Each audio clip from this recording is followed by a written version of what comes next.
কারা বানিয়েছিস? দেখি জলের মধ্যে যায় নাকি।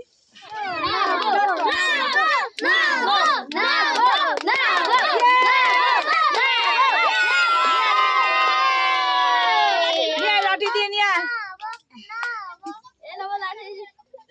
আচ্ছা, এটা জানো কেন এতটা দূরে গেল? দেখো কাঠ তো জলে ভাসে, থেকে যাচ্ছে না, কিন্তু নব যে এই গার্ডারের মধ্যে এই যে আইসক্রিম স্টিকটাকে আটকালো, তখন কি হলো? পেঁচিয়ে দিল, তখন কিন্তু চলতে থাকলো।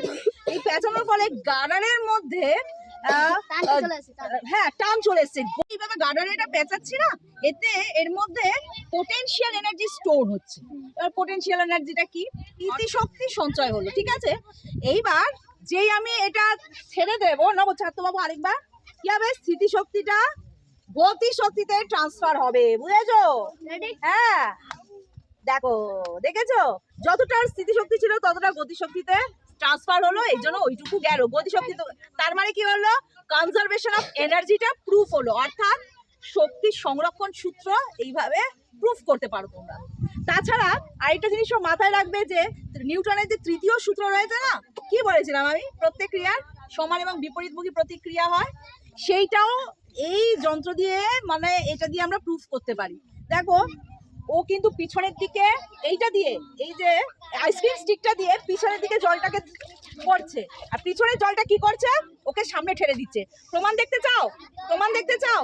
ছাড় জলে, আমি আচ্ছা হ্যাঁ পেছনে তুই এটা ছাড়বি আর আমি জলটা কাটাবো, দেখবি ও স্পিডে যাবে, আরো স্পিডে যাবে। কেন? নিউটনের তৃতীয় গতিসূত্র, অর্থাৎ প্রত্যেক ক্রিয়ার সমান এবং বিপরীতমুখী প্রতিক্রিয়া আছে। চলো, না তুই যেভাবে খুশি ছাড়, কোনো অসুবিধা নেই। হ্যাঁ দেখেছিস, জল দিলে আরো দূরে চলে যাচ্ছে। কেন? দেখো জলটা আমি এই দিকে টানছি আর ও চলে যাচ্ছে এই উল্টো দিকে। জলটাকে আমি কোন দিকে টানছি? তোমার দিকে টানছি, কিন্তু ও চলে যাচ্ছে উল্টো দিকে। কেন? জলটা সমান না। না না, এই যে আমি এইদিকে ঠেলছি, হ্যাঁ নিউটনের তৃতীয় গতিসূত্র।